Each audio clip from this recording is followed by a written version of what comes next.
everyone. Welcome back to another amazing episode of the FGC Cast.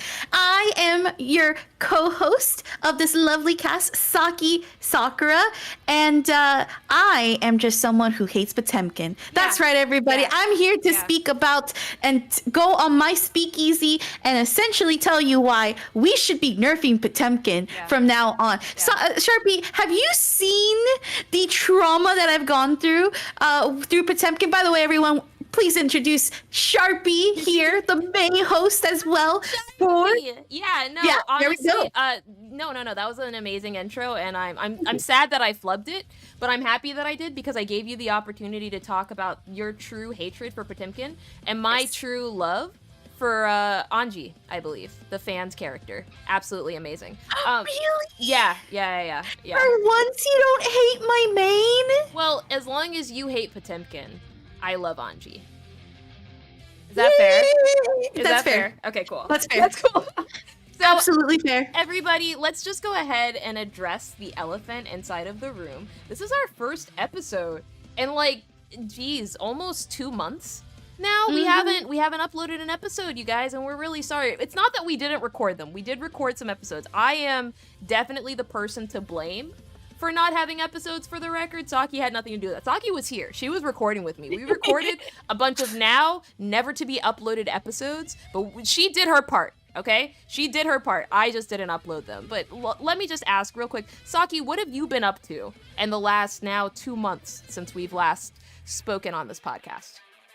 Oh my gosh. I mean, honestly, it just feels like it's been a lot happening, I'm not gonna lie, in the last 2 months. I mean, from DreamHack Atlanta happening in October, right? You know, there were so many cool things that happened in DreamHack, between talking to people, getting to commentate DreamHack as well, some Mortal Kombat. That was like really fun. It's so cool because a lot of people actually complimented me and said that that was probably one of the best commentary that they've heard for just like the entirety of DreamHack, which was really nice. Mortal Kombat. Let's go. Yeah. It was really good vibes, and it taught me a lot, and I felt really confident. And then coming back from DreamHack, it's just been nonstop. Like Silent Hill 2 came out, and I did that whole playthrough, which I'm really proud of. And then, you know, going into things between just getting ready for November, where like the holidays always gets kind of tough. Not to bring down the vibes, I want actually positive vibes. So Sharpie, I'm gonna need your help here. When I say I want those positive vibes, you know, I did go through a passing of a very dear friend of mine. Her name's Aziza, and if you're in the FGC, you definitely know about Aziza.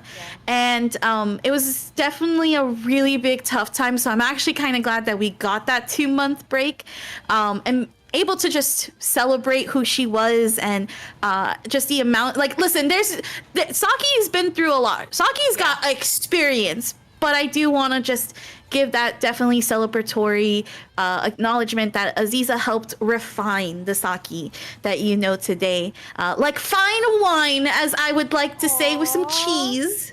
Aw, you know, I actually want to just take a few moments because Aziza was really, really, really a huge force inside of the FGC, and I just want to take a moment to make sure that you all get an opportunity to remember. We have some pictures here, and I want to go ahead and just show you guys who Aziza was.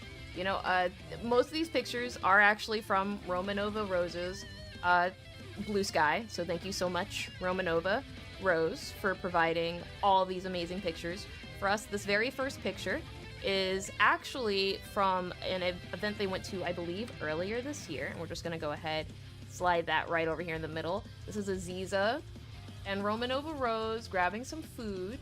And then this picture is a really, really ancient picture, but it's actually a very important picture. Mostly because this kind of showcases who Aziza was. Aziza was someone inside of the community that would actually spend a lot of time making sure that everyone in the community had a great time. Like, Saki, you were on her team. How much time did Aziza put into dynamic focus? You know? Oh my gosh. You know, it's so funny you mentioned that because truthfully, if Aziza wasn't focused on the team, better said, if Aziza wasn't focused on her mom, she was focused on her team. Yeah. Like that was her life, and you know, with everything that she did in the esports scene for women as well, because a lot of the people, when you look at Dynamic Focus, the really biggest highlight is that they're that esports team that's made up of black esports players, right? The biggest highlight that I was so proud is that like Aziza was that black woman that had those players that she literally pushed nonstop, 24/7, All the time. just all the time. So yeah, if she wasn't focused on her mom, she was focused on the team. Literally, that was the person that Aziza was, and that's who I think she would want to be remembered as, to be honest with you. So thank you so much for shouting out Aziza Brown, someone inside of the community, a black woman inside of this community that was actively working on making the scene a better place, and also making sure that anybody, regardless of who they may be, had a home inside of this space. Rest in peace, Aziza. And I do want to just shout out that her family is actively, I believe there is a GoFundMe to actually go ahead and help give some money basically for their homegoing, or that's what we call inside the African community, like funerals.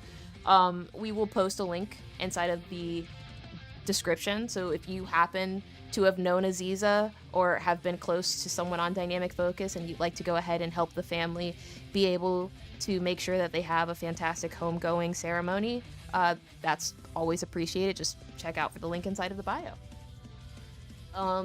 Saki, thank you so much for allowing us to remember her. Thank you for allowing me to also just talk about my experience. And once again, it's been a really crazy 2 months, so It has. we do apologize that we haven't been exactly on top of our A game for trying to get through season 3. But Sharpie, Yeah. I'm excited. What have you got going on? Okay, so let's start off with the not super duper famous stuff, right? So the very first thing I did, this isn't a huge thing or whatever, but I got flown out to LA to go host a watch party for Game Devs of Color. Which Yes, was I posted did. on the front No. page of Steam, as well as also on the front page of Twitch. And it was covered by IGN. That was really, really cool. I do this event every single year, and it's an event that I really do believe in because it helps highlight independent game developers of color, as well as queer game developers as well. And really cool thing as well, this thing I am incredibly proud of, but I actually had an opportunity to be featured inside of Variety magazine, because I was also flown out to LA by TikTok to go over to a Variety and TikTok event where I got to talk to, oh my gosh, Saki, the people I didn't talk to would be better spent, honestly. I got to talk to, this is me talking to the Chief Operating Officer of Riot. The Chief Operating Officer of Riot, I got to just go ahead and talk about my experience with TikTok. I talked to the Senior Vice President of Sega. That was really cool. Just some sweet executives. Yeah, I kind of lost my mind. You guys know me. I spent a lot of time playing Phantasy Star Online too. So like being able to talk to somebody that was at that company was kind of crazy. But as you guys saw, I was featured in like Getty Images. That was my very first time ever being featured there, and that was just really freaking cool. I'm not gonna lie, it was really, really cool. So that's kind of everything I've done in the last 2 months. I've been really working hard on making sure that FGC Radio has been set up, and the last thing that I did actually was, I guess now almost a month ago, but at the start of October, I actually helped with getting Climax of Night set up on a brand new social media platform called Blue Sky, which we will be talking about later today. But you know what, Saki? That kind of wraps up why we were gone, because we were obviously busy. We were very 100%. obviously busy this entire time.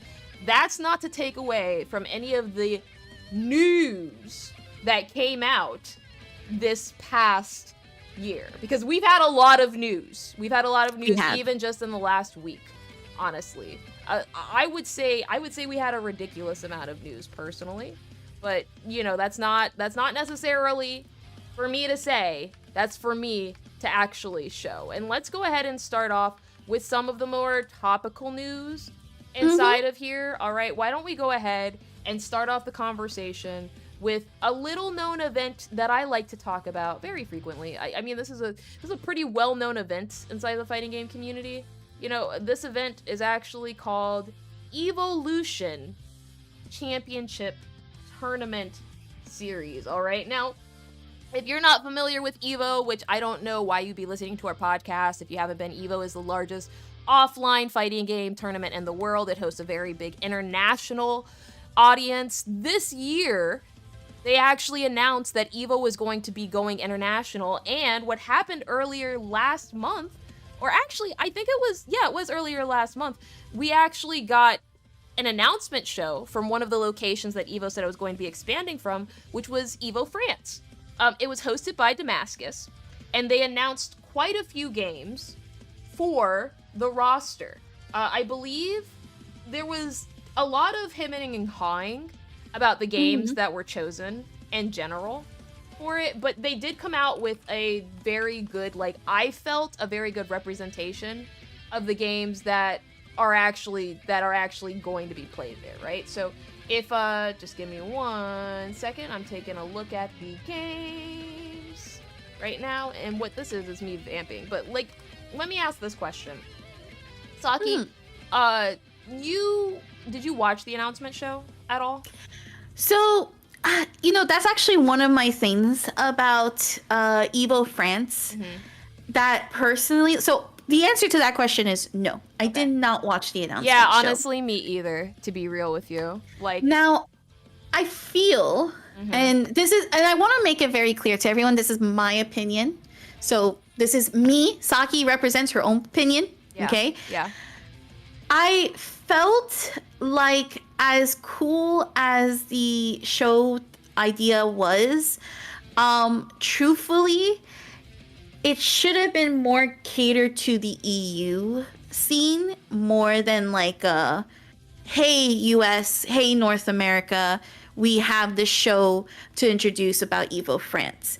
There's a couple of things that we're gonna obviously hop into it when we talk about the games when it comes to about Evo France. But like, for example, for me, when I think of Evo going to a different region like Evo Japan, I don't feel that same vibe for Evo France. And I'm curious why I don't feel that way, because I'm still analyzing, I'm still thinking about like, what is it exactly that and I think part of the reason is that I truthfully have no desire to go to France. But I also know that this is not for me.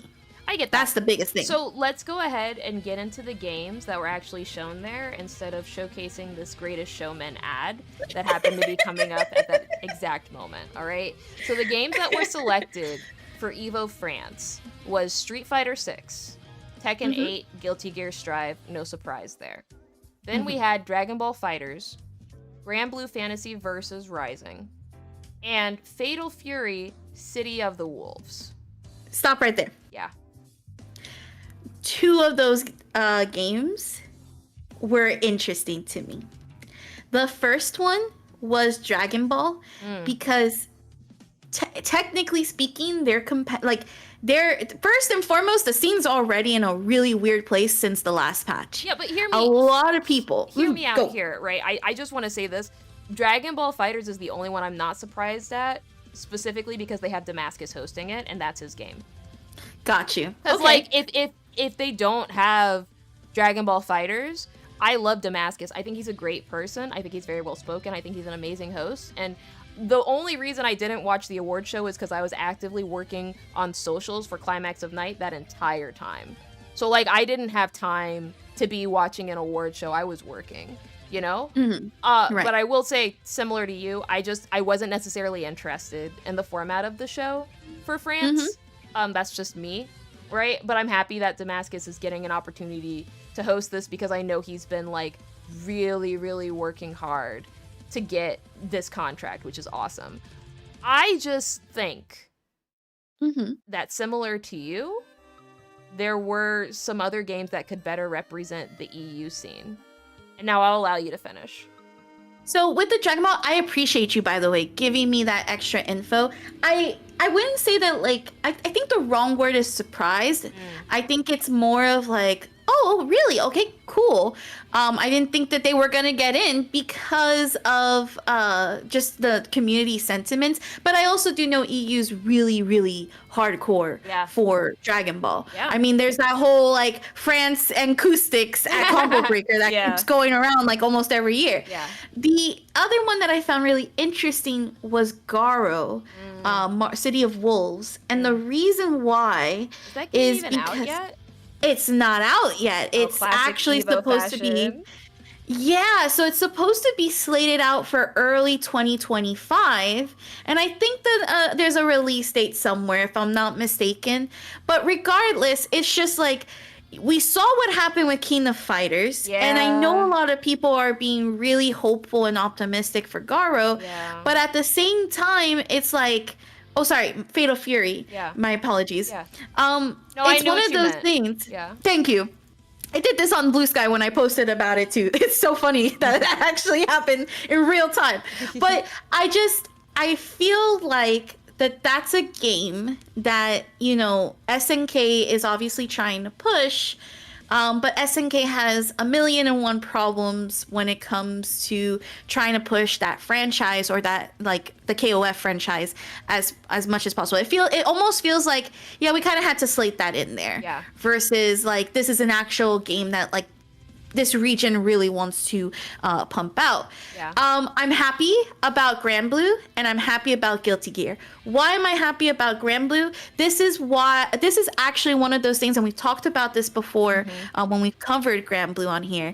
Grand Blue is a game that missed out its chance during the pandemic. Yes, and because it did. That netcode was so bad. It was so Yes. bad, Saki. So bad.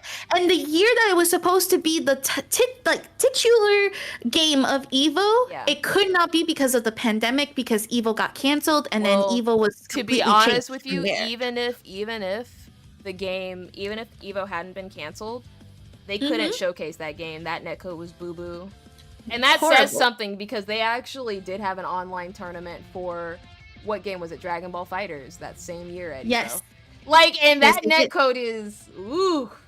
You know? So What I'm really happy about is that Grand Blue gets to be showcased Yeah. in that level. And honestly, you don't get a second chance. That's why I don't care how like crazy balancing goes for Grand Blue versus Rising. I'm happy that it continues to be pushed the way that it's pushed and people are playing the game. Yeah. And then with Guilty Gear, it's such a unique situation because Guilty Gear makes sense in Evo Japan, but Guilty Gear Strive has remained to be that popular competitive game. It is the game that still was able to grab 2,000 people despite being 4 years old. yeah. Okay, like My it's only big brain. feedback about having Strive is like, I'm not trying to be rude, but it feels like we're at the point where it's like Strive has already reached critical mass and now we're just adding it as that one anime game along with Dragon Ball. You know? It has felt that way. You're not wrong in actually calling that out. As a Strive player, I'm pretty happy because it No, I means get that it. there's I always look, going to be I a play- competitive. I play Skullgirls, I get it 1000%. Like anytime my game gets, I'm happy, you know? But it definitely feels like the game is dragging. If you're not necessarily tuned into Strive, it doesn't really feel like, even with the new characters, because we've talked about all the new characters that we've gotten so far. Yes. You know, we've talked about Dizzy. Have we talked about Dizzy actually? Because We did. We covered it a little bit, especially during our Evo show. I got you, girl. I got you. I thought so. No, we've been talking about all the new characters that have been coming out, but I don't feel that, oh man, I'm so excited about Strive right now, you know, that I felt maybe like 2 years into it. And it feels like, are we going on 4 years now? Has it been 4 years? We are on 4 years, yeah, because this is season 4. So yeah. So it really is starting to kind of be like, okay, well, we've been doing this for a while. I get it's customary, whatever. And I'm not saying that there isn't an audience for the game, because I understand, obviously, there's a very large audience for that game, for Guilty Gear Strive. But it just, to me, as someone who doesn't, like, live and breathe by Guilty Gear, it doesn't feel, like, necessarily fun for me to watch it. At least with Dragon Ball, with the new updates, it's fun to watch. I'm not gonna lie. Right. Like, the game is fun to watch. It's funny. Like, it's very enthralling. But when I watch Strive, I'm like, oh, this is pretty hype. Okay, cool. This person got hit. They got wall splatted. This round's done. You know what I mean? Like, it's very, I know what's going to happen as I have the game based off the state of the game. Right. And I don't know. It's weird, mostly because I'm not super into that game. Now, Saki, I know obviously we're both super duper biased towards Dragon Ball FighterZ here, right? But I did want to ask... Opposite spectrums too, by the way. honestly, I did want to ask, because let's get back over to the Evo France show, right? But they did something that they don't usually necessarily do, which is they had a live studio audience this time around for Evo, actually, and there's footage of it here. But they also had like little sit-down interviews, and if you look in the background here, you can see that they have a, oh my god, an advertise. This is the very last time that I don't pre-download the video, and I'm just grabbing it straight from YouTube. You tried. I really did. It's so funny that you tried. I really did. Oh my gosh. Oh my god, I got hit with a second ad, and it's unskippable. That's crazy. I'm glad Evo's getting paid money for this, dude. That's crazy. But like, if you look at this frame right here, you can actually see that crowd in the background, right? They have a pretty big arena for all of this, so it was like they really didn't like skimp out, because that's the thing I wanted to say, is that usually when we have like regular Evo award shows, it's just somebody inside of a room by themselves talking to the manager of Evo, or talking to, you know, like the head of Evo or something like that. That's what it's been in the past. And this time they're like, actually, we're going to have an audience there to watch it live. So that's the part that I think is kind of like disappointing to me. Not the audience. Yeah. But it's like, once again, this is a really big moment, and I'm not feeling it. Yeah. Like I'm just like, it's cool. I'm really happy, right? And you know what's interesting is I felt this way when they did the Evo Road to Evo set. Back when we had for PlayStation, PlayStation was prepping all the players to go to Evo. You know, basically the grand prize was, hey, here's your trip to Evo. You know, this is where you're going to be going. You know, all that jazz. And I know that for the EU, they did that for many games. Yeah. But when I watched it, I was like, I could just take a highlight or a recap, and I feel like it would be way more entertaining for me. No, I've been getting that vibe from Evo like for this entire year now. And it hasn't just been Evo. There have been other events too, like Combo Breaker, where I'm watching them just as a spectator from home, and I'm like, honestly, there was a lot that happened, but I don't know if it was necessarily worth me like... You know what? That's actually a good call out. And I will say this, I also felt this way during Climax of the Night, and then there was one other tournament that was ECT. Yeah. Oh my goodness, yes. So, and I think it's because I'm tired of the same old thing. Girl, and talk about no, let's have a conversation. Let's have a conversation about this for real, because this wasn't a scheduled topic for today, obviously, but it's something that I've wanted to talk about. Honestly, ever since you just brought it up, but the big issue that we're running into right now in the tournament world is, right, like, obviously both of us work very, very closely with productions that work behind the scenes, right? So we get to see all of the stuff that happens to do it. It doesn't take away from any of the fantastic stuff for me. If anything, it makes the show seem more amazing, you know? Yes. Like, some of the most fun parts for me of Climax of Night, even though I don't necessarily like play Melty Blood like that, even though I only play Under Night and I just kind of watch Melty Blood, some of the most exciting moments for me were like the custom DJ sets, you know? Yeah, I heard about that.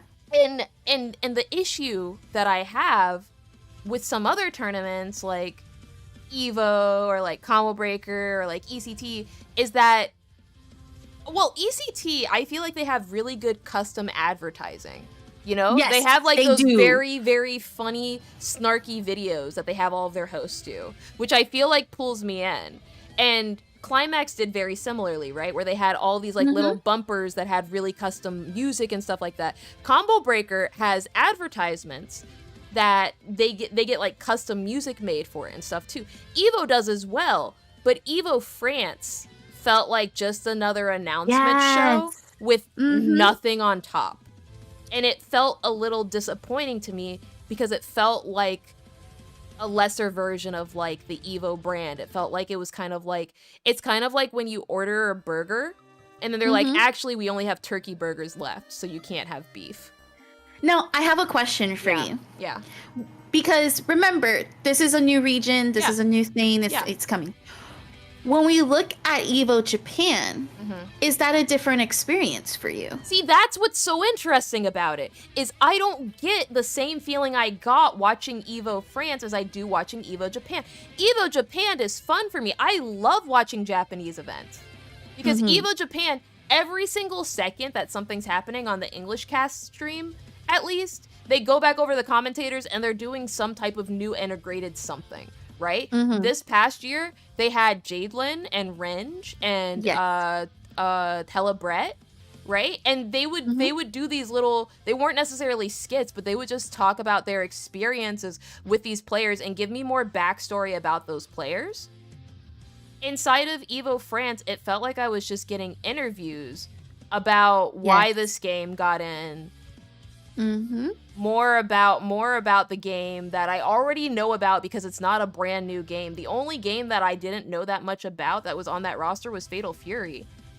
So it was kind of like when I was watching the recap later on, because I didn't watch it live once again, but I did kind of skim it for all of this, and I was like, I guess the only thing I really want to see the interview for is Fatal Fury.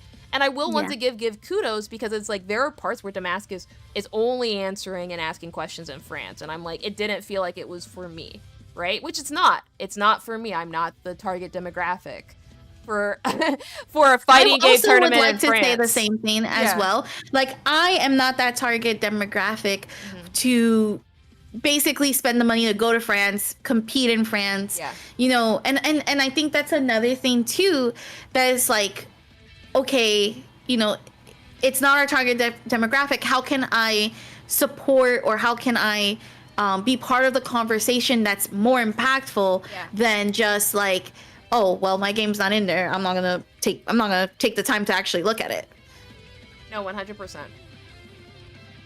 Those are some good points, Sharpie. I'm actually glad that we kind of went down this route for this conversation. I'm not trying to, like, it's never my focus whenever we talk about events like this to, like, without having a better word, just like poopy on the event. You know? Yeah. Because especially as someone who has worked behind the scenes, similar to you, we know how hard it is to make an event like this, and you know how much is on the line. But it's also like at a certain point, it kind of loses the factor and the edge that makes it exciting. I feel even to people new inside of the scene. Like, I don't know. I had my entire family watching Evo when I commentated. And a lot of my family still continues to watch Evo, even when I'm not on there or when Skullgirls isn't on there, just because they enjoyed the event so much. I don't know if my family would have enjoyed watching this announcement show. Yeah, you know what? I'm going to go with the side of my community. I had EU representation, by the way, in my community, and we didn't really talk a lot about the show itself, rather just that we got the tweet. And we were like talking about it, and we were like, truth be told, we were like, where's MK? And we were like, I mean, MK doesn't go in, so it is what it is. And like, I don't really mind them not including certain games. I do think not having MK is interesting because it's like two really big commentators are known for being from the EU for that game. So, like, and it's not even that, it's just that game that they're interested in MK for. They're interested in every single version of that game. I actually would like to end this conversation with this point, or not conversation, but this topic, but with this point. MK not being in Evo's France's lineup doesn't say anything except that the game Mortal Kombat competitively does not make sense to spend budget on than how it was before. And when I say this with a lot of care, but a lot of analyzing, the MK that people are expecting that's that competitive, listen, everyone watching, everyone listening, we are the 1%. MK has sold over millions of copies, and listen, there's a purpose, okay? There's the passion behind the team. Shout outs to NRS, by the way, because they have amazing updates coming for MK that I'm actually like really stoked for that after this expansion that they just released. MK, as we know it, is not a game focused on trying to beat esports. Guilty Gear Strive is, Street Fighter is, Tekken is, Grand Blue.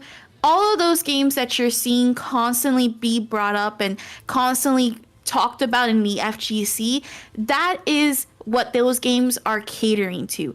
MK is very much the let's get as many people as possible to play the game and at least have them come back 20 minutes a day. And people do that. But you know who doesn't really like do that? The 1%, which is the competitives, because you know the only reason they're going on the game is to compete, practice, whatnot. We are not that core demographic anymore, you guys. We gotta accept it. We have to accept it. And if you really, really want to push your community, it's a reminder that you gotta do that work yourself and not rely on these companies to push it for you. That's true. That's my TED Talk. Thank you for coming. Fantastic way to sum up that specific conversation. And as always, here at FG Cast, we just want to remind everyone, if your game didn't get into EVO, it's not the end of the world. We still highly, highly recommend organizing events locally, then organizing regionally, and then moving into even larger major events that may not necessarily be in your region to get noticed for EVO. Because it works. It's always worked. Local organization has always worked, hasn't it, Saki?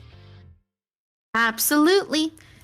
In every facet of existence. Now, let's move over to one of the titular topics of today, as a matter of fact. Let's go.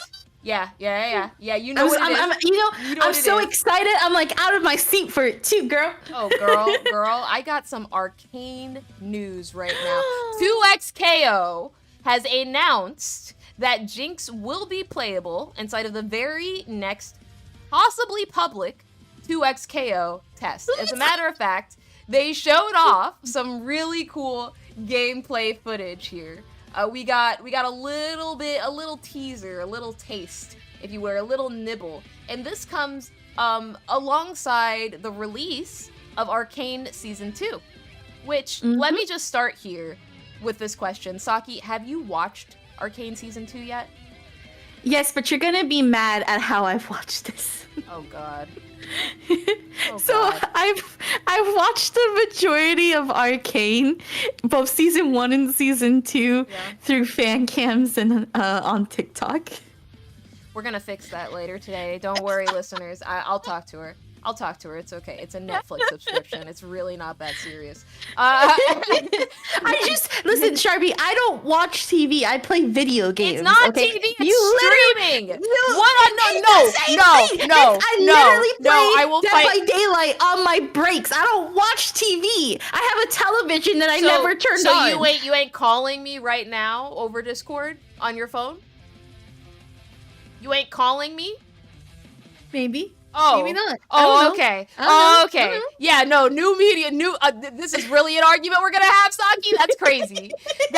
To me, this is the exact reason why I didn't duo with you when the alpha was out, was because you were over here coming out with every single excuse in the book. This woman, she really told me I don't watch TV. But if I told you you could get Love and Deep Space collectibles from watching Netflix. Damn straight, I'm right there. I'm right front and center. Right there. Okay. What? So give me the stickers. Anyways, yes. So back over to 2XKO. Arcane just came out. The team announced that there will be a playable version of Jinx inside of the very next version. Now, for those of you who don't know, Jinx was actually a character that was teased when this game first came out. She's like one of the main characters, but unfortunately, due to some errors and some complications with a lot of her kit, she wasn't able to be available inside the very last couple of playable bits. And so what we saw here was we actually saw, they actually came out with, there we go. They actually came out with a check-in, which unfortunately they only released on Twitter. I was a little disappointed about that. We'll get to that later. But they announced, you know, just a little check-in, and I'm gonna go ahead and read that for you guys, all right?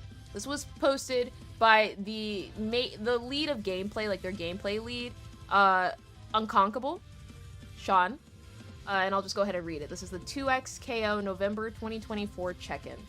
Hey everyone, Sean here, game director of 2XKO, our upcoming 2v2 fighting game.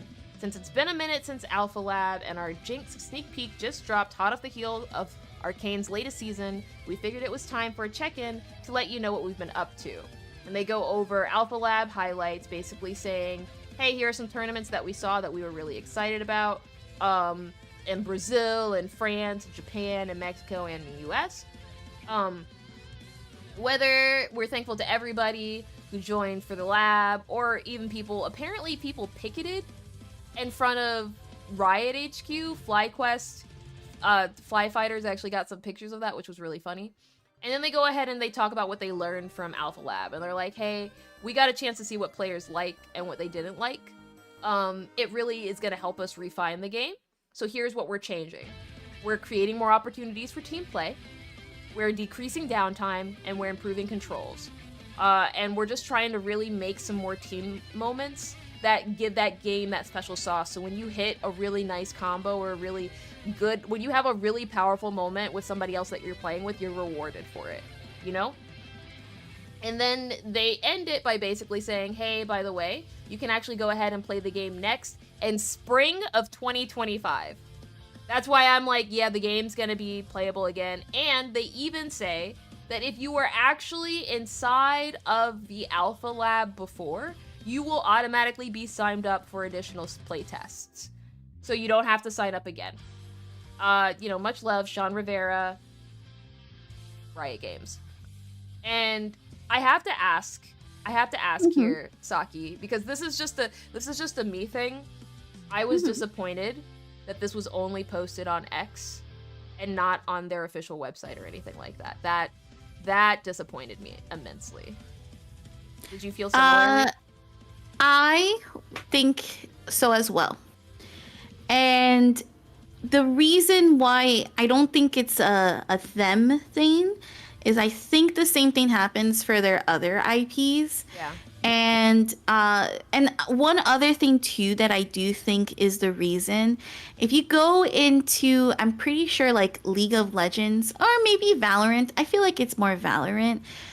Remember that Riot, this might be, this is a theory. I don't know if it's true or not, right? So please let's hear the theory. Don't quote me. Don't be like, Saki said this, so this must be real. It's a game theory. It's a game theory, exactly. So I believe the reason why is because their goal isn't... Actually, okay, let me rephrase this. As a normal game developer, your goal is to obviously get as many copies sold into people's hands, right? You're trying to make money. In a situation, in a situation like Riot's case, where their whole entire business model has been focused on, we aren't selling copies, we're selling downloads.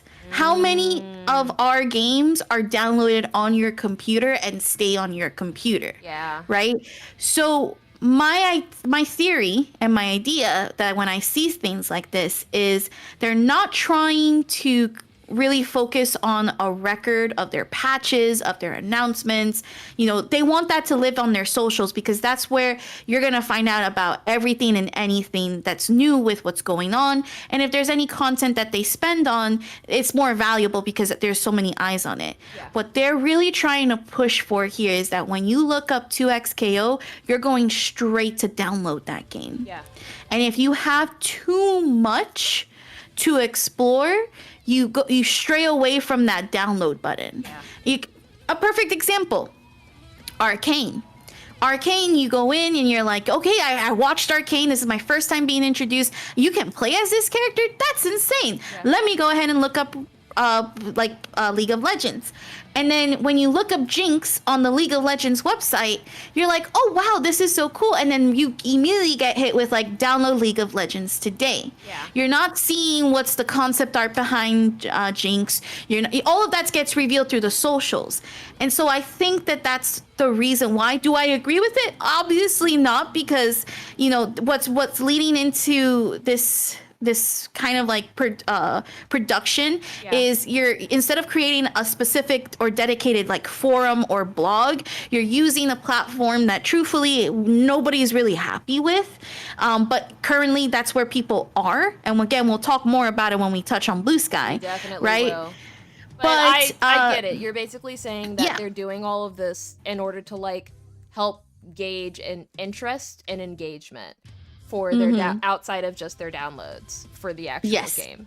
Because when you have the client set up, they can see a bunch of stuff through clients. Exactly. I mean, every time I boot up League, I see all the announcements. Like, I feel like every time I stay away from League for like 2 months, I come back and I get hit with like, here's this competition, here's this esports team, here's Faker with the $500 skin, here's all and you're just like, what did I miss? And then if you look at their website, it's like, oh wow, it's really simple. Let me just grab League of Legends here. Cool. No, it's I get it. I think honestly, both of us super understand this predicament as people that work inside of like social media / management for social media. Like it really just is. It becomes a numbers game at a certain point. I do have a question for you though, Sharpie. Here we go. What were your thoughts on the teaser? That's the real question. That teaser? Honestly, like my actual thoughts was that teaser was a little bit mid. Really? Yeah, for real. You have to remember that like I had an opportunity to see Jinx gameplay before everyone else saw Jinx gameplay, like not publicly. So to me, all that gameplay I saw for Jinx, I've already seen that. Her super looks great. Love her super. But that was a super that I had been expecting for a while. Based off some of the early like trailers that they showcased. They had kind of already teased the fact that she had a big rocket, that she was going to do pow pow. Like they've kind of already showcased all of that. There was not a single thing inside of that trailer that really like super excited me. Seeing the ending of like the UFX and everything was really, really cool. I'm sorry, the VFX, but like there wasn't a singular thing inside of the trailer that I was like, oh my god, I'm so excited to play this character. Like, especially now that I've already played the game.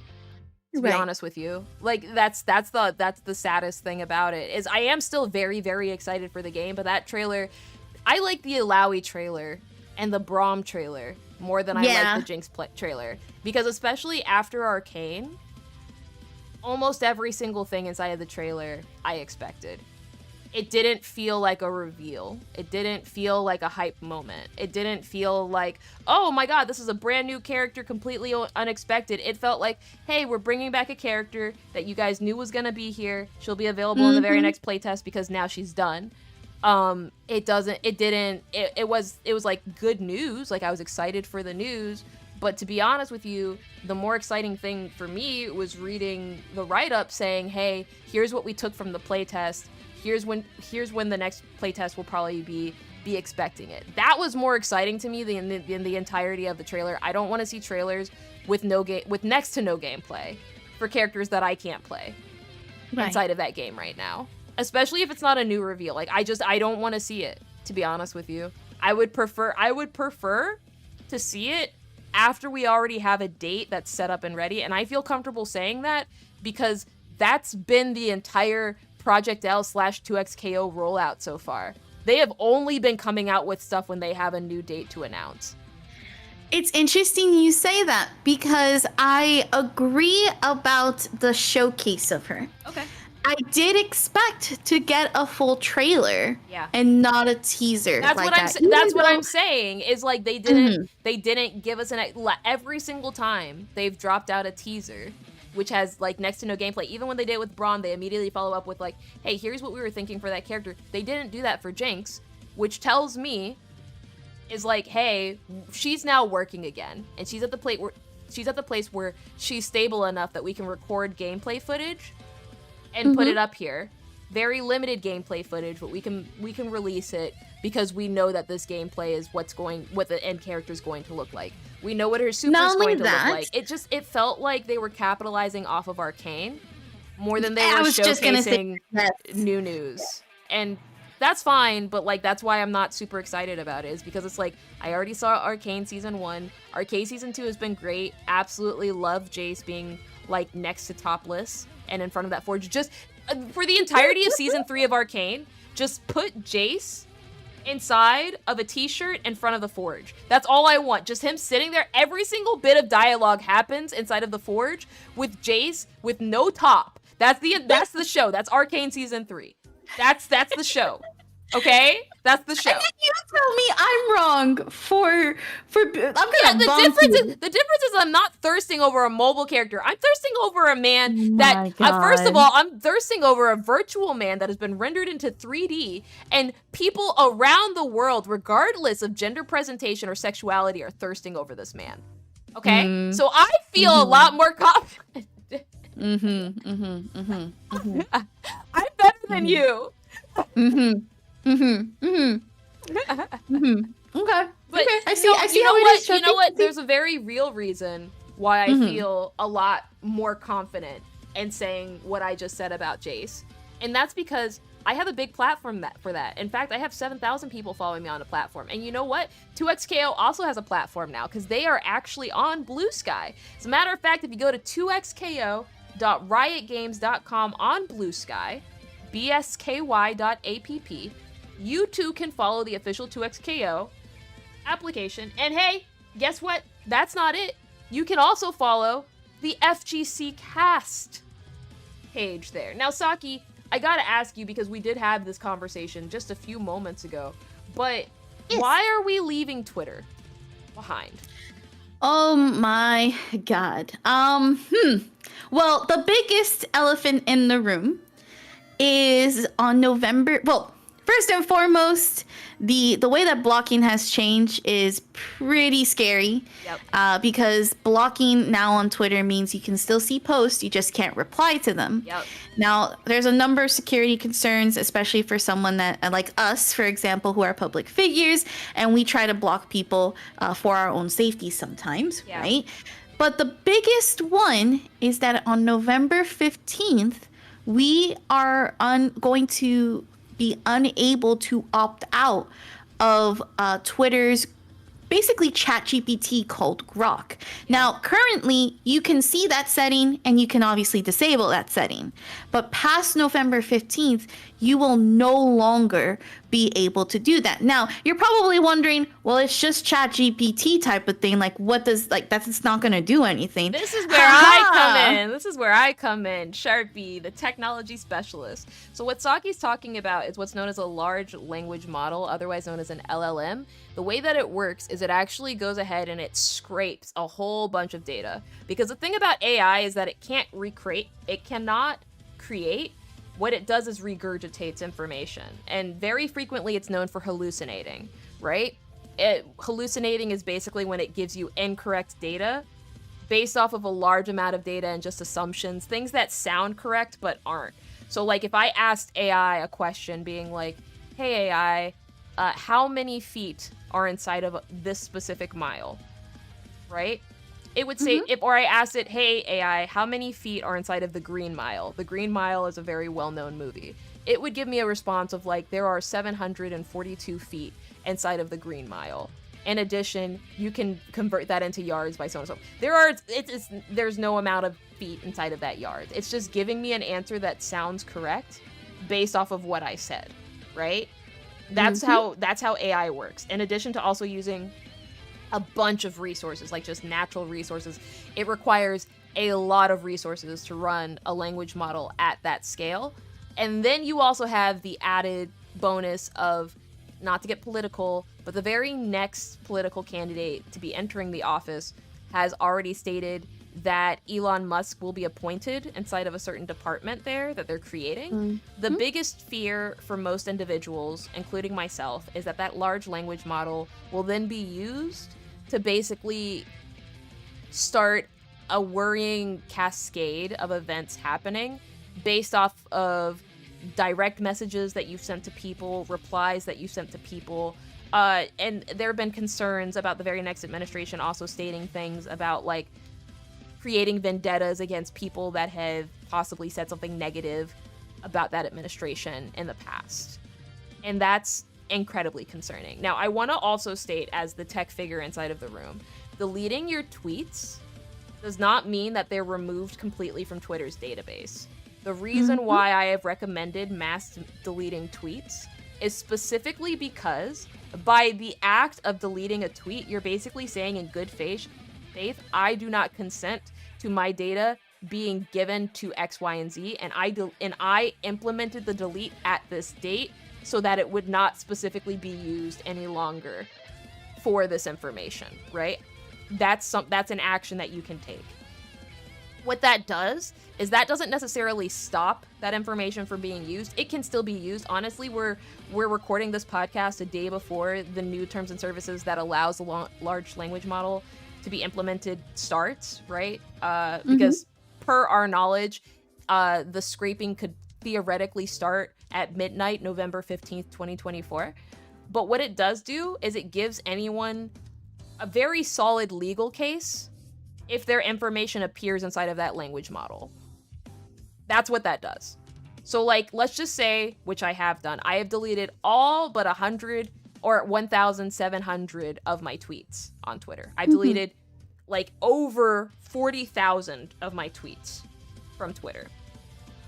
Now, if I find any of the tweets that I know I've deleted from Twitter inside of a large language model sitting somewhere else, which you can acquisition the data from it at any point in time because it's your data that you own, I can sue Twitter. I can legally sue Twitter and be like, hey, it was not subject to be audited based off the terms and conditions at the time that I was subject to. And I'm not a legal expert, but I have spoken to a few of them, and I have it on pretty good authority that would be a pretty solid case, even based on the very horrible privacy laws that are in effect today. So the thought process is, if not to starve this specific language model that could be used to disenfranchise very, very certain vulnerable minorities inside the United States, do it exclusively so that later on you can actually sue Twitter and possibly win money. Essentially, going back to what we were talking about and why we're showing off that we're leaving Twitter, it means that we are going to be posting less on Twitter and really pushing more our Blue Sky, which in overall look at the feed, if you haven't gone to Blue Sky yet, it's pretty peaceful. Oh god, it's so nice. Honestly, the crazy thing about today is that, like, yesterday was the most active Blue Sky has been in the entire history of Blue Sky. Like, that was the most. There is not a single time more active with more followers than yesterday. I'm currently at 7.6 thousand followers on Blue Sky. You're currently at 1.3, I believe. No, I'm actually, so the number, it's not updating properly, but I'm actually at 1.7. Hey, let's go. No, I've noticed as well that there's like a difference between looking at the number on the app and on the website. You know, it's weird. But congratulations to you, SAKI. Congrats to you, girl. You're about to be in that percentile. So the crazy thing is, there's another website that actually tracks like how, like, what percentage of users have a certain number of following. And so the 0.01% have, I believe it's over 2,000 followers, right? And then the 0.01% have over 11,000 followers. So I'm trying to get up to 11K. I'm trying to break it to that 0.01% right now. You know what I mean? And I'm feeling really good about it. But if you're listening and you're like, you know what, for all the reasons that both Saki and Sharpie said earlier, I no longer feel comfortable being on Blue Sky, and I don't want to give Musk my data. Tell you what, go ahead and private your Twitter account right now, okay? Because apparently, this scraping mechanic is only affecting public Twitter accounts. That's what they say. If you are interested in removing your data completely from Twitter, there's actually a free script that you can use made by Luca Hammer, and you can actually go over to his GitHub, or you can go on Blue Sky to luca.run, and there's a link right there to the Twitter deleter. Oh, actually, there's a really handy little link right here. It's bit.ly/tweetxer is the link. And you can actually go ahead and delete all of your tweets. You can delete all of your favorites for free. Every other service is going to cost you a lot of money, which is why I don't recommend it, because I wasted a lot of money. I wasted a lot of money, and Saki's been teasing me about it, literally. All freaking week. I'm not even joking. All week she's been teasing me about this, but I don't mind, because I wasted it in the pursuit of helping people, and hopefully nobody else has to waste it, you know? But now that I can say, hey, I've wasted money, I've gotten bodied, go ahead and run that script, bit.ly/tweetxer is a link over to the GitHub. There's a guide there in English that I followed. It's very, very simple. You just ask for your Twitter archive. You upload a file to the script, which doesn't save it anywhere. The script doesn't save it, so you don't have to worry about someone just saving your data and then using it again, which is the whole thing people are concerned about now. And then it'll just start deleting any tweets that you tell it to, basically. You can also save certain tweets if you go inside your files. There's a guide on how to save certain tweets if you really want to save certain tweets. But yeah, it's really useful, and it's really nice. And I think the most useful thing of all of it is the fact that someone saw a need inside of the community, and they created a free guide as well as a walkthrough that people have been using to hopefully get from underneath the authoritarian thumb of some of these networks that we're finding ourselves run into as social media. Which, personally, Saki, I'm really happy that we own our own website, our own hosting, and that we don't have to worry about, like, somebody coming out of nowhere and being like, by the way, we're gonna scrape all of your data.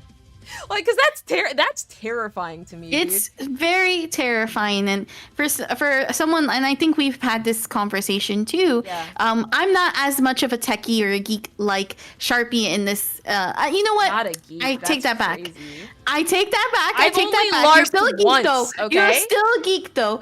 But I would say that, like, I'm not as informed as Sharpie is, because this is her, like, bread and butter. Oh yeah, this is what I do, like, for my full-time job. Like, I went to school for computer engineering hardware. Like, this is the type of stuff that I do in my spare time for funsies. Because I'm definitely a geek. Keeping that in mind, right, when I had this conversation with Sharpie, my mind was blown. And it's like one of those things that you don't really think about when you use social media. Like, all social media platforms that you're using, they have some really wild terms and conditions, and they also are always introducing something that you don't even know that they're taking, because you're not maintaining that information, or you're not keeping yourself informed. But I do want to leave with this last point, because a lot of people, especially in the FGC, have probably wondered, but Saki, Sharpie, everybody in the FGC is on here. That's a lie. They are moving. Yeah, we Move are. with them. Yep. Don't Don't stay here. Number one, never put your eggs in the basket. And number two, you're still allowed to keep scrolling through Twitter. We're not telling you that. But we are telling you that more and more people are coming over to a better platform that allows you to see what you want to see. And guess what? I've seen Blue Sky from when it first came out to now. Before, you kind of had everybody be like, oh, we jump shipped. Ha, hi, my name is XYZ.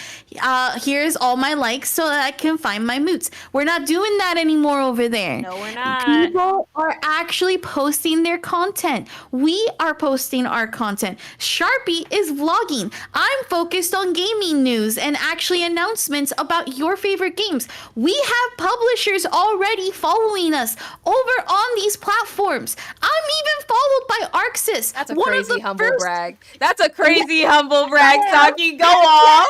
Go off, girl. So I don't want to hear no excuses. Stop paying those $8 a month or $11 if you're doing through Apple to that horrible muskrat and come over here to Blue Sky and actually enjoy quality content. That's crazy. So, like, what you're telling me is the $65 that I've spent already on the FGC Cast Twitter account, I no longer need to spend. I'm getting permission for you now to spend that instead on PSO2 Gotcha? Yes. Nice. Nice. My husband can no longer deny me. Help us support our gotcha problems. Please help us. Please.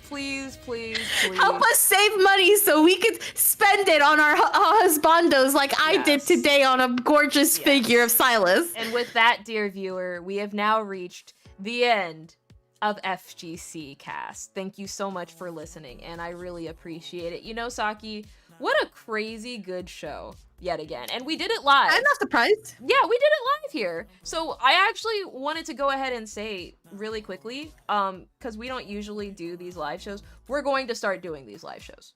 They are going to be significantly more common, because moving forward, whenever we start recording an episode, we're going to put it up here first.